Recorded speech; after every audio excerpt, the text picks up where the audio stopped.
Hello and welcome to the debate. I'm your host Sana Makbool with you at B2B World. In today's show, we will be taking a look at two very important topics. The first is in reference to the current political situation in which a number of developments have recently taken place. The most important of which, what we have seen transpire is the apology by the Daily Mail to the Prime Minister Shehbaz Sharif for false corruption allegation back in an article that was published on July 4th, 2019. The British publication has apologized and called it an error that it had accused the Premier of stealing British foreign aid money as part of the UK's Department of International Development and the money that was given for the rehabilitation of the 2005 earthquake while the Premier was the then Chief Minister of Punjab. After that, a defamation suit was filed by the Prime Minister Shehbaz Sharif back in January 2020, and then we saw a response coming in March earlier this year by the British publication, and now we've seen that they have retracted the publication. They have issued an apology as well, and that they have also cleared the fact that this was not something that has been done or carried out, and that it was based on the reports coming in from the investigative authority and people who weren't really holding any official position at the point. This was something that was also talked about by Prime Minister Shehbaz Sharif back then as well, along with his family, who denied any wrongdoing, who also talked about how this was because of the actions of the former Prime Minister Imran Khan, and that this investigation was just carried out to malign Prime Minister Shehbaz Sharif, and that there was no real wrongdoing involved. This clarification, of course, is an important one because the PTI's narrative has been largely based on the corruption of the current political leadership and its setup, and so such an apology and retraction amounts to quite an evidence with regards to the stance of PMLN. We're also going to be taking a look at a fresh audio leak that has come out after a long gap between audio leaks that had been coming in the country for quite some time. And this one has reportedly featured the former Prime Minister Imran Khan's wife, Bushra Bibi, and the PTI's leader, Zulfikar Bukhari, who talks about the sale of watches with Bushra Bibi, who has asked him that the former Premier wanted the watches to be sold because they're of no use to him, and the PTI leader agrees in this alleged audio leak that he will do so.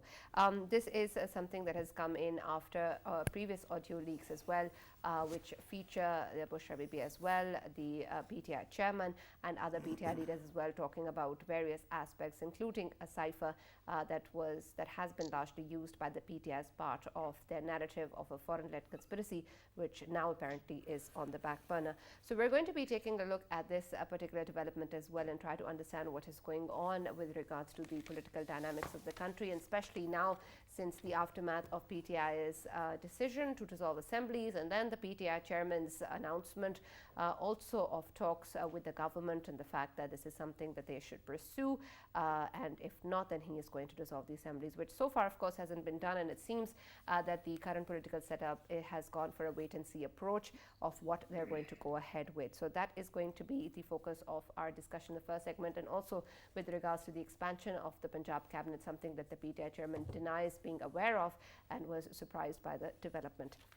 In our second segment, we're going to be taking a look at the Azad Jammu and Kashmir local government elections, which is in its third and last phase today, with 3 districts, including Mirpur division, including Mirpur, Kotli and Bhimber, that were held today.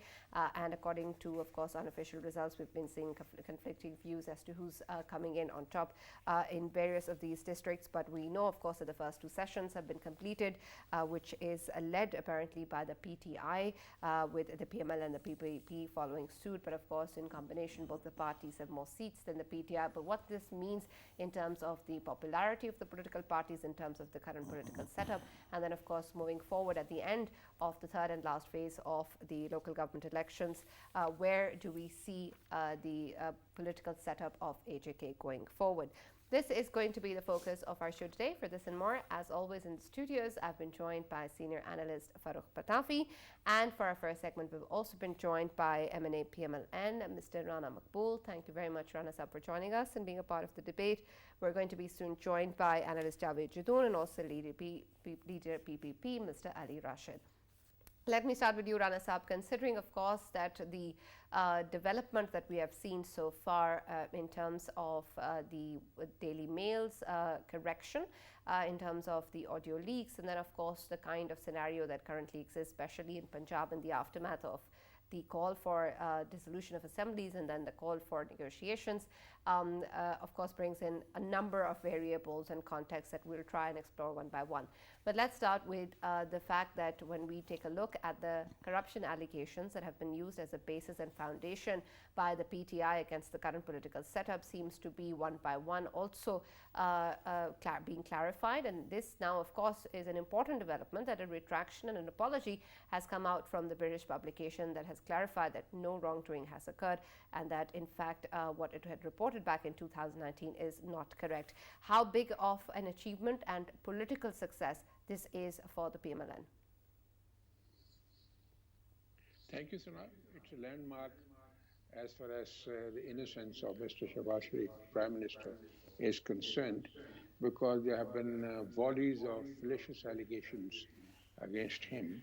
Not only this, a story by Mr. Rose, David Rose, a manufactured story.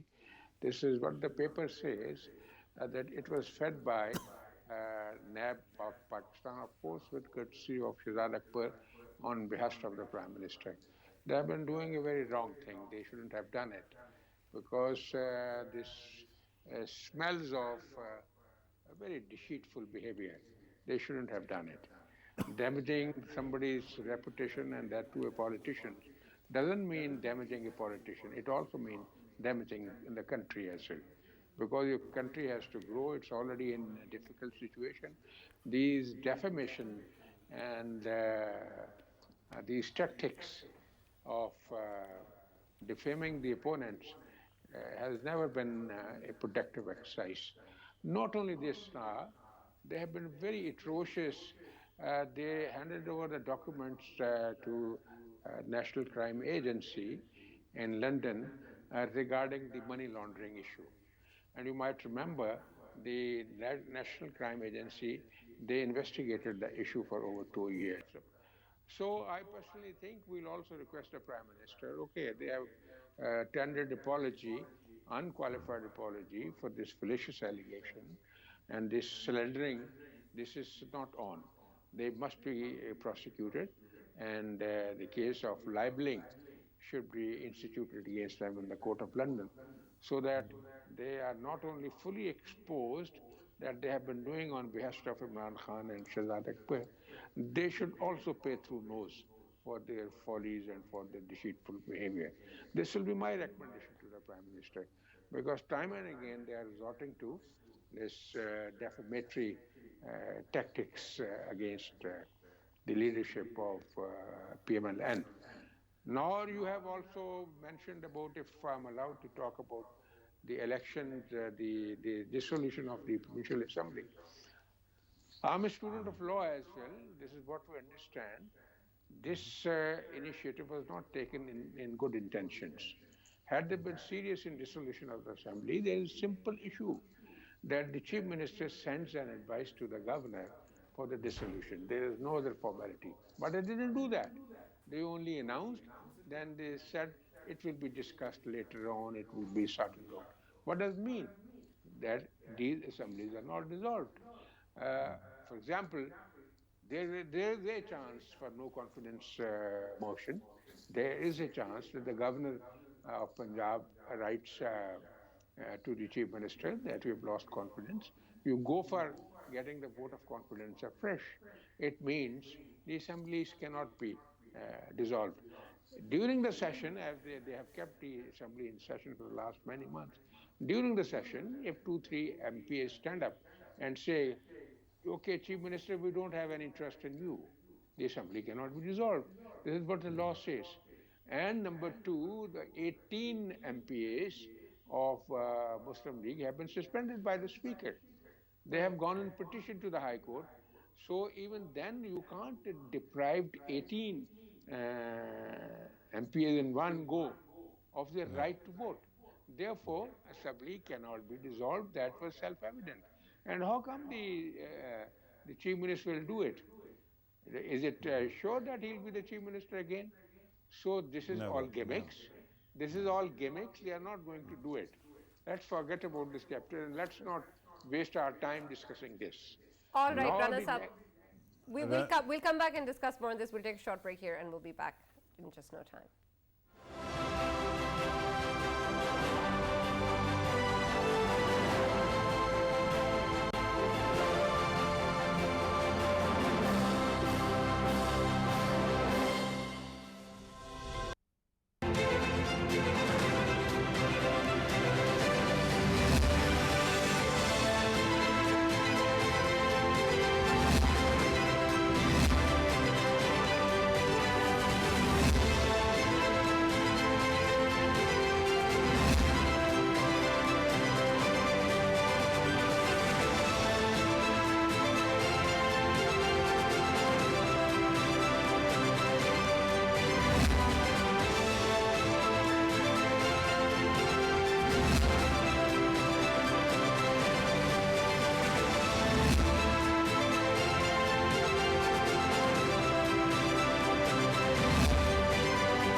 Welcome back to the debate. We're going to be talking about the political situation, and just before the break, we were discussing that with Rana Maqbool Saab, who has said that the PTI's call for dissolution of assemblies is nothing to be worried about and should be forgotten, not even discussed any further. But I'm going to discuss it a little bit more. Let me welcome Mr. Ali Rashid, who's leader PPP, and he's joined us in the debate. Thank you very much, Mr. Ali, for being a part of this show.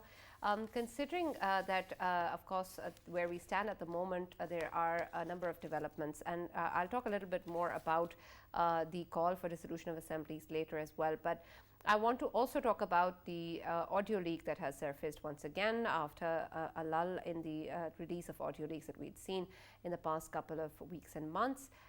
What sort of an impact will this particular audio leak have in terms of especially the Toshakhana reference, so what the accusations that had earlier been made by Mr. Umar, and considering of course that the PTI leaders in the past have also of course denied being a part of any such transactions. Again, something of course that Mr. Zulfikar Bukhari has reiterated, but then again of course the kind of audio leaks that we have seen in the past also have pointed towards these claims. However, the legality of the audio leaks again is a big question mark. So what exactly do you make of this in terms of the kind of impact it's going to have on the PTI? None, or something is going to take place? Thank you so much for having me on your show. I feel that it will have an impact, and I think it's linked to all the previous chain of events which have been happening. Earlier, when Mr. Khan was unable to justify how that watch was sold, and it resurfaced with the gentleman in UAE, and then a slip, a parchi, a receipt, and everything was made and shown from a shop from Islamabad, whose owner has now come forward and denied. He said that my letterhead was forged and this entire transaction never took place. And had it even taken place, the gentleman who owned that shop in Islamabad, by FBI records, he couldn't have afforded that kind of watch, and nor did he show it in his return that such a transaction had taken place in the first place. Secondly, he's come to deny it. I think it's just building up the entire pressure. First, how Mr. Khan misdeclared everything, how he took the watch, and how he was denying the fact that it went to the guy in Dubai. Then how they furnished all those papers from that shop in Islamabad, whose owners come forward and said that I have nothing to do with it, and my letterhead and stamp were forged and faked. And now this audio leak is just the last nail in the coffin of the bundle of lies that Mr. Khan and PTI has been feeding the public. I think there's a lot of awareness now, and it's very clear that this is this entire sham of a transaction and the theft of the watches is very clear now that what actually happened. Right. Considering, of course, that when I talk about the impact that anything has on the PTI, we've seen in the past that despite such developments, there is, of course, an increase in popularity, or so to speak, of course, without any particular backing of any polls. But Farooq, considering the development, when we take a look at the corruption allegations against the PML leaders, especially the Prime Minister Shehbaz Sharif as well, this has been retracted by the British publication. This has been talked about in the past a lot, especially with regards to the PTI chairman and the PTI, and forming a basis of their narrative as to why these leaders are not fit for office, for this high office. Yeah. But now, when we look at these developments and many others that are making this case and making it quite clear what really has happened, and they've also issued an apology, surely this will impact the kind of discussion and stance that has been put forward by the PTI, and make it clear, at least in such references, where exactly what happened? Or do you think that this will be also something that will be bypassed or chewed by some sort of conspiracy lens? Right, Sana, I think that the conspiracy lens in the age of social media, which PTI is very, very influential in, can never be underestimated. There's always a chance that they may put a spin to it. But let me actually jog your memory and every viewer at this moment, and also agree with Rana Saab that it should be actually courts should be moved, and there should be a liable proceeding against the publication. Why is it so? Because the Western press somehow is duped by these reports. For example, the then accountability czar, his name has also surfaced, and the way these things are played in Pakistan, it becomes impossible. Remember, when Panama leaks actually came, at that time there were two courts which were functioning. Actually, practically also there were two courts, but there was a parallel judicial system running on television. And it seemed so powerful that anybody who wanted to actually take an exception would be destroyed by the media, right? It was got awful kind of pressure on media people, analysts, that you have to actually ensure that Mian Nawaz Sharif is shown as the guilty party, right? Similarly, if you remember the Calibri font story, at that time also our media, entire media went totally bonkers. So the Western media, which actually inspires many of us, and we hope that they have some better standards, such kind of lack of responsibility at that time, at the peak of those crises, publishing such stories that eventually create a lot of confusion and pressure in Pakistan, they have to take responsibility. Just saying I'm sorry after shooting somebody, after trying to destroy a country's peace, after destroying anybody's integrity, it is not on. You'll have to take them to the courts, and you'll have to make them pay.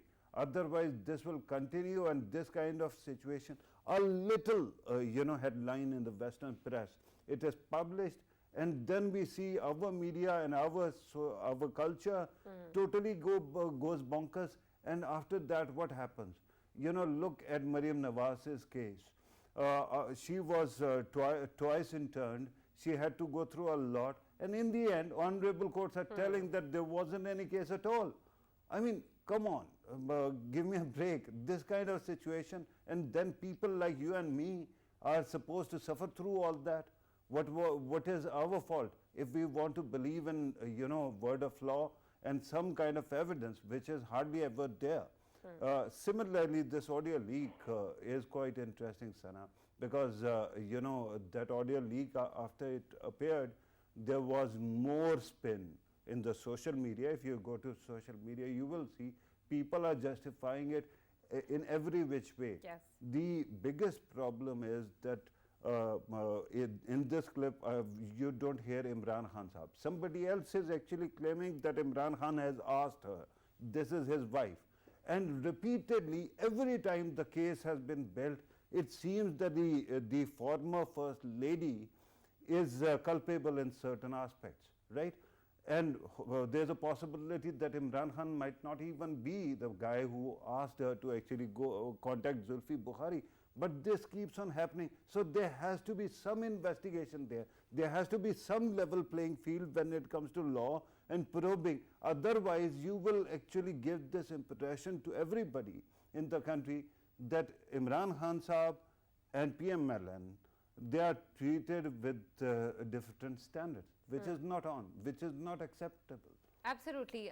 And Farooq, with the earlier bit, of course, regarding the kind of impact that any such statements have had made by anyone are of course very far-reaching, and they create a lot of ripples, and then it's very difficult to come out of those, and so many of our generations, of course, have paid for that. But Rana Sahab, considering that it's not just a publication, it's also, of course, what the PTI chairman has said along the way, what all has transpired as part of his government as well, and then of course the kind of stances they've had even after the ouster of the former premier. All of that also, of course, begs the question of accountability, which we really haven't seen so far.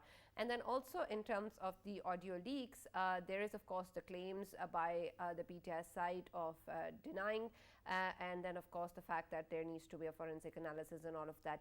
But at the end of the day, we don't see the kind of action that is required by the current political setup, as well as to holding all of them accountable, or at least investigating into this, or making it clear. For example, if there is a question of forensics, why don't just you go ahead with it and then see to it as to what really is the truth and bring that out? Asna, you're absolutely correct. Mr. Patapi has really pressed a raw nerve by telling something about Mariam's tribulations. I'm very sorry to mention that. She was confined in prison, in death cell. Her bed was snatched from her. She was not being given proper medicine. It was just a barbarian treatment with her. She was a daughter of somebody. And so was the treatment with the leader of the party, and who subsequently, Mariam's decision has been announced, came out to be absolutely innocent.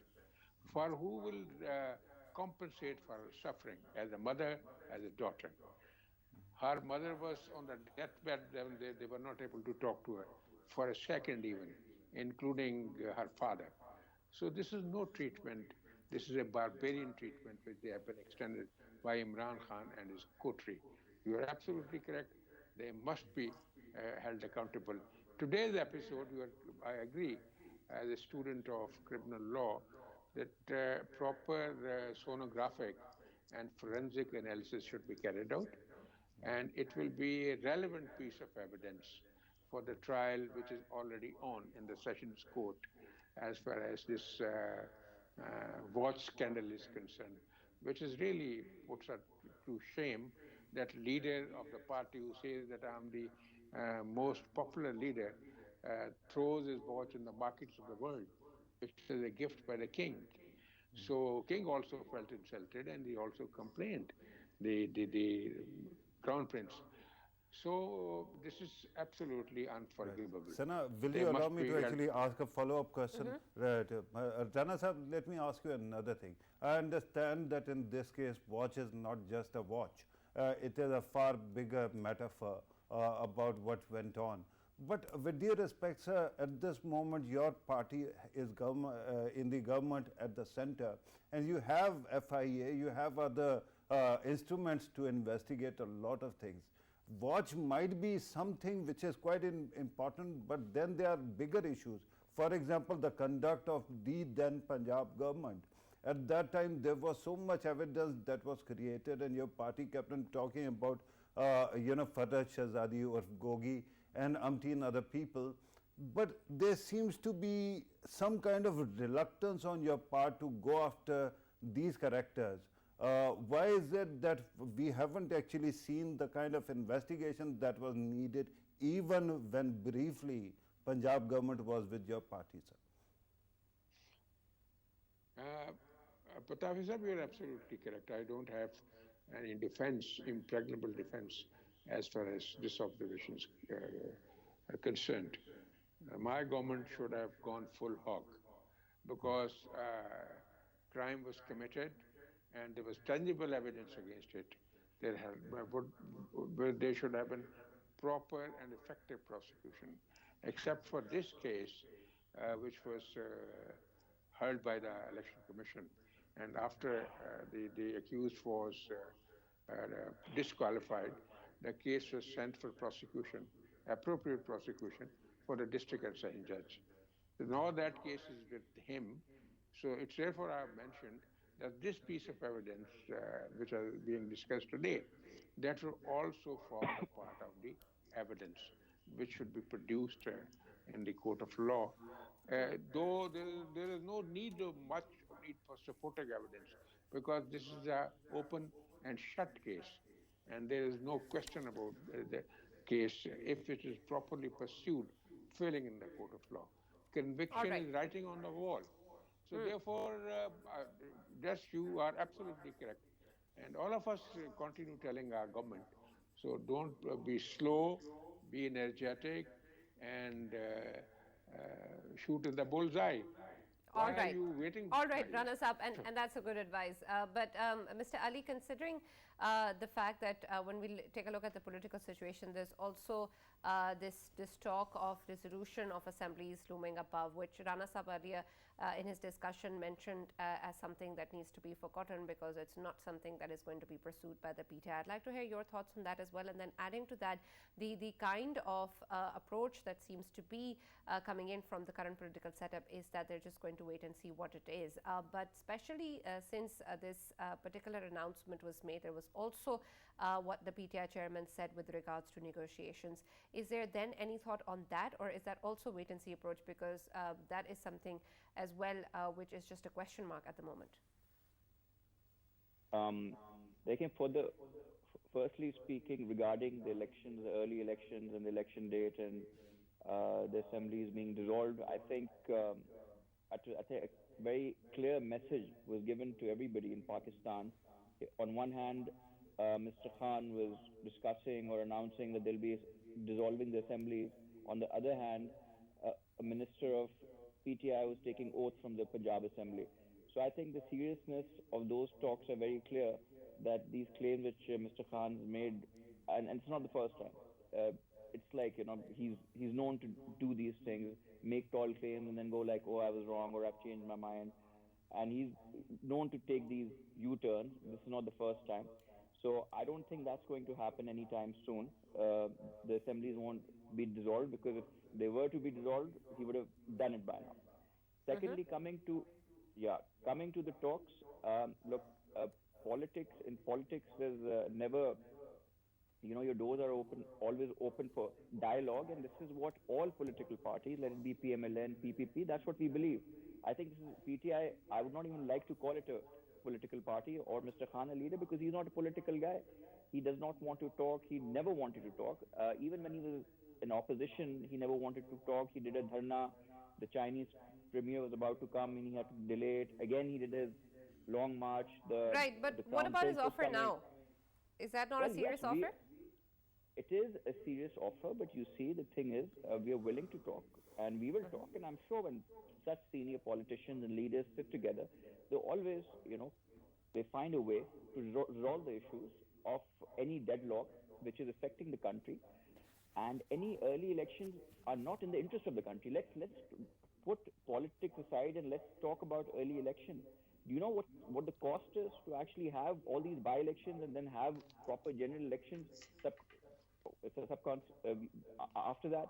In billions and billions. And here we are, thanks to Mr. Khan, we are on the brink of a default. We're trying to avert all the risks associated with default and the kind of economy. And this financial, the man of the match, the man of the match for this inning, where we are standing right now with the economy, goes to Mr. Khan. And also now, of course, when we see the development of the expansion of the provincial cabinet, and then the PTI chairman claiming that he was unaware of this particular development, is there trouble happening within the PTI's government and setup in the province right now, which also perhaps could be a reasoning towards their stance moving forward with regards to the dissolution of assemblies? Is this something that perhaps is going to be of risk to the political party?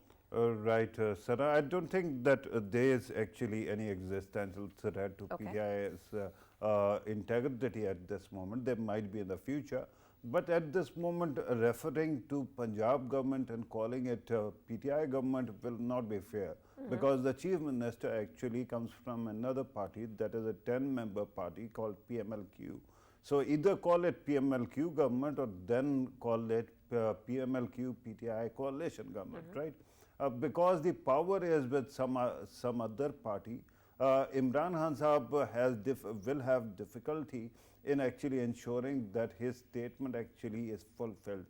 Now I understand that within the party there are people who would want the party, the assemblies gone, because many people have been actually presenting themselves as the chief minister candidate. Shah Mahmood Qureshi is one example. He spoke yesterday. Even Fawad Chaudhry at the start said that he is also a potential candidate for CM.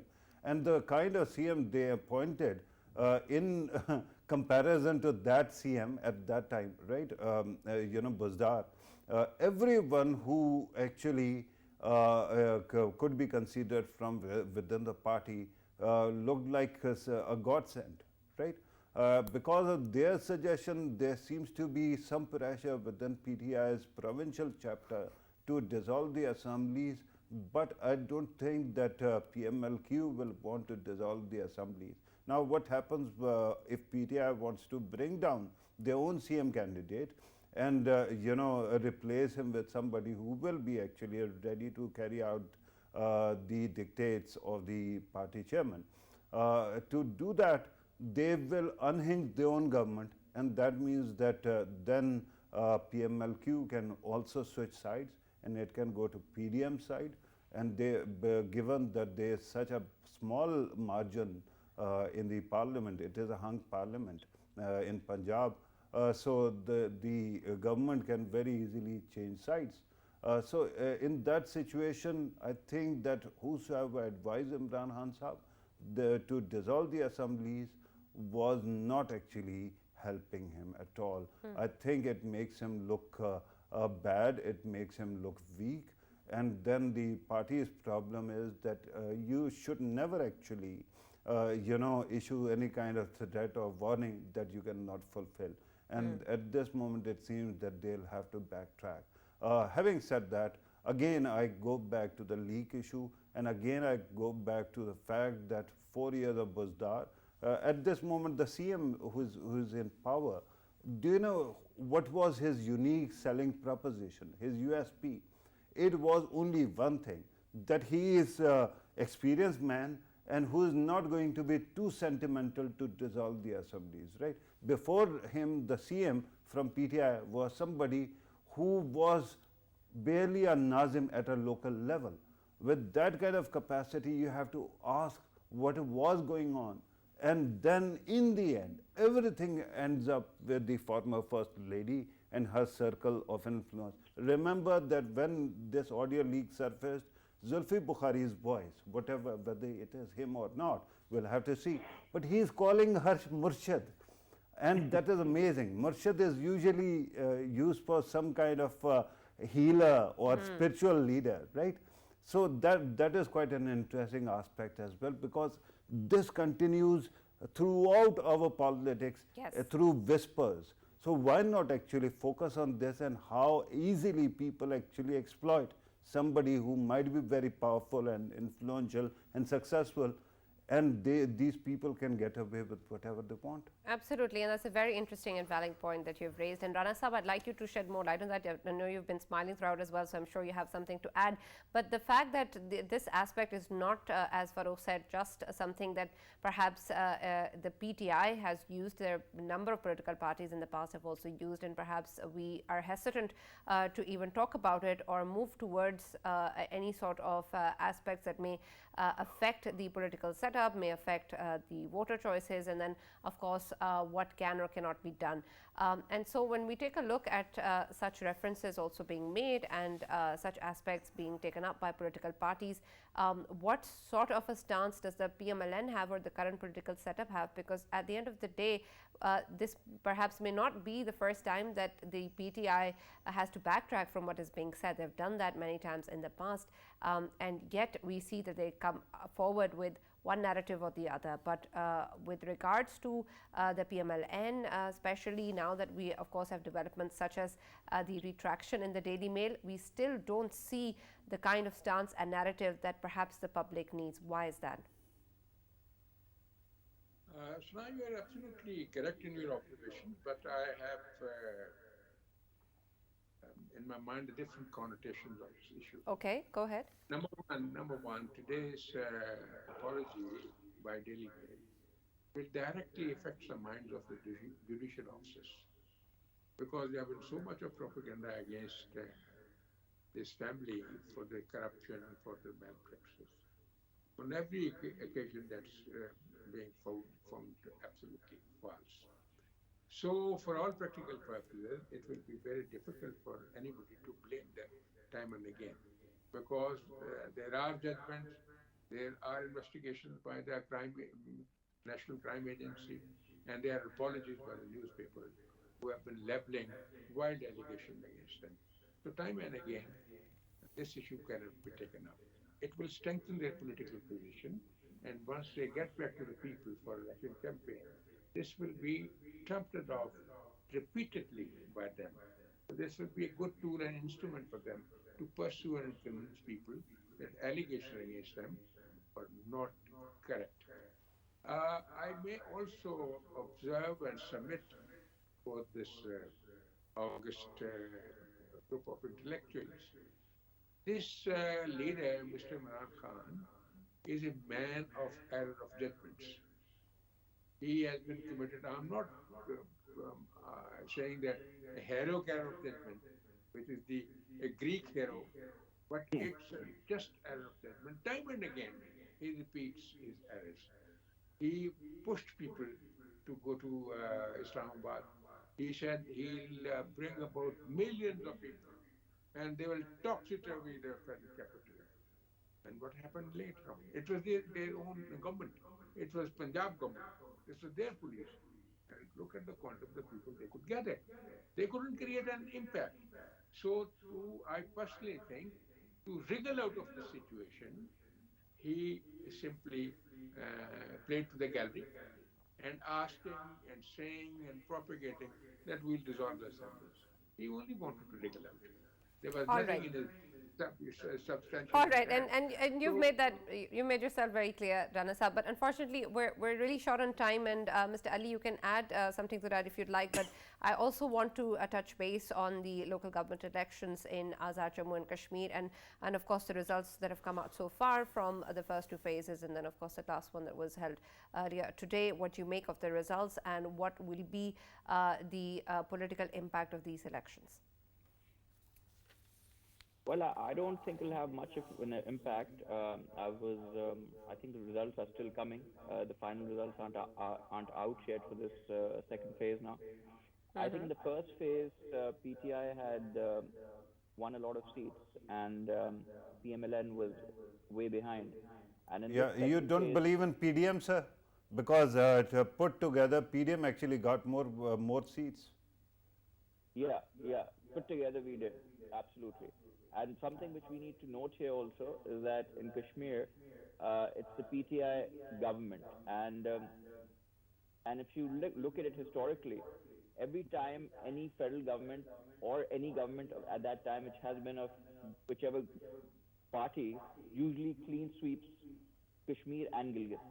But this is, although the government in Kashmir right now is of PTI, but surprisingly and evidently, it's clear that the people have spoken, and as you said, PDM, or if you put up PPP and PTI and independence together, we have more seats than PTI. Right. Yes, Farooq, you wanted to add something? Yeah, I very quickly wanted to actually point out that historically, whenever there were local bodies elections or local government elections, usually this, the state government actually had an impact, and they used to actually show very powerful results. But there's something very interesting that is revealing about PTI's governance standard, and also what is happening under the leadership of current Prime Minister of Kashmir. You know, the PTI usually goes for a weak head of government when it comes to provincial or state governments, and there they had gone for such a person, but then their second impulse is usually a term that we call ATM. People who are rich, ATMs, then they actually displace such a person in favor of some ATM.